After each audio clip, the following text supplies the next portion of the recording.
नमस्कार, मी वीनास kitchen cooking with law मध्ये आपल्या सर्वांचं मनापासून स्वागत आहे।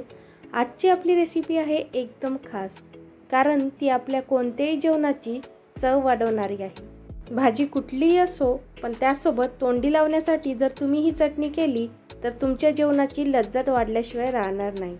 ही चटणी खूप आरोग्यदायी सुद्धा आहे। तर आपली आजची रेसिपी आहे कढीपत्त्याची चटणी। तर त्यासाठी मी भरपूर असा ताजा कढीपत्ता घेतलेला आहे। 2 मोठे चमचे हरभऱ्याची डाळ घेतलेली आहे। अर्धी वाटी शेंगदाणे घेतलेले आहे। 2 चमचा खोबरं घेतलेला आहे। त्यानंतर 2 मोठे चमचे उडदाची डाळ, 1 चमचा जिरं, 3 ते 4 लाल मिरच्या व 4 ते 5 लसूण पाकळ्या घेतलेल्या आहे। तर सर्वात प्रथम मी या कढीपत्त्याचे संपूर्ण पानं तोडून घेणार आहे। हा कढीपत्ता मी आधी स्वच्छ धुवून घेतलेला होता व त्याला हलकसं सुकवायचं आहे। आता कढीपत्ता तोडून झालेला आहे। आता एका कढईमध्ये आपण हे संपूर्ण साहित्य भाजून घेऊया। त्यासाठी मी कढईमध्ये 1 चमचा तेल घातलेला आहे व त्यामध्ये सर्वात प्रथम मी उडदाची डाळ छान अशी खमंग भाजून घेणार आहे। हलकेसे डाग येईपर्यंत आपल्याला ही डाळ भाजून घ्यायची आहे मीडियम फ्लेमवर। आता ही डाळ भाजून झालेली आहे। आता याला आपण मिक्सरच्या भांड्यामध्ये काढून घेऊया। आता याच कढईमध्ये आपण हरभऱ्याची डाळ भाजून घेणार आहोत। 2 मोठे चमचे मी हरभऱ्याची डाळ घेतलेली होती। ही डाळ सुद्धा हलकीशी ब्राऊन होईपर्यंत आपल्याला भाजायची आहे। आता ही डाळ भाजून झालेली आहे, ती सुद्धा आपण मिक्सरच्या भांड्यामध्ये काढून घेऊया। आता आपण अर्धी वाटी शेंगदाणे घेतलेले आहे, ते सुद्धा आता छान असे भाजून घेणार आहोत, हलकेसे ब्राऊन होईपर्यंत।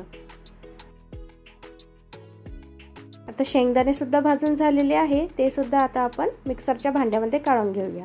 आता यामध्ये आपण 2 चमचे किसलेलं सुकं खोबरं भाजून घ्यायचं आहे। ते सुद्धा आपल्याला हलकसं ब्राऊन कलर येईपर्यंत भाजायचं आहे। चटणीला वास लागू नये व भरपूर दिवस ही चटणी टिकावी यासाठी आपल्याला संपूर्ण साहित्य भाजून घ्यायचे आहे। आता खोबरं सुद्धा भाजून झालेलं आहे, ते सुद्धा आपण मिक्सरच्या भांड्यामध्ये काढून घेऊया। आता कढईमध्ये 1 चमचा तेल घालायचं आहे, त्यामध्ये 1 चमचा जिरं घालायचं आहे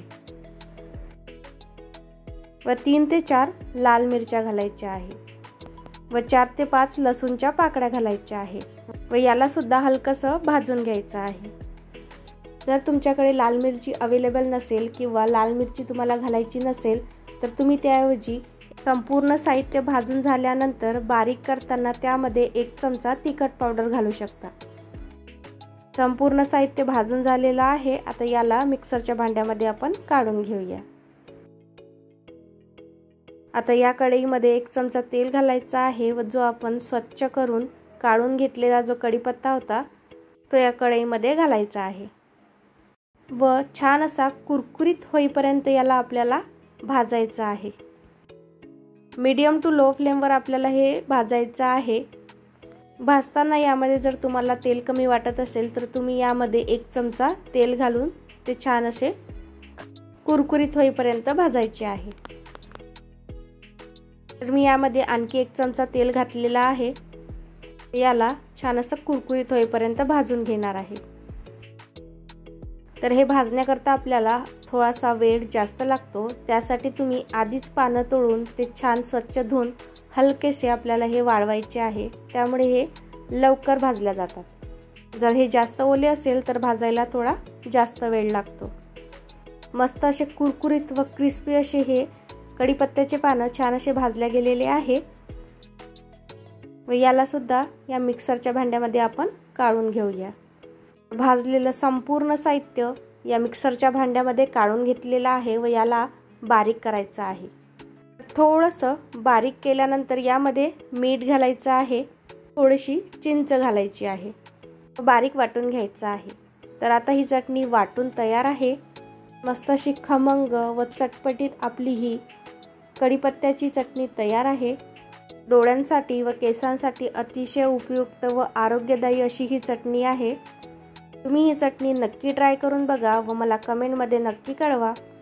व माझा हा व्हिडिओ आवडल्यास माझ्या व्हिडिओला लाईक करा, शेअर करा, सबस्क्राईब करा व बेल आयकॉनवर क्लिक करा। धन्यवाद।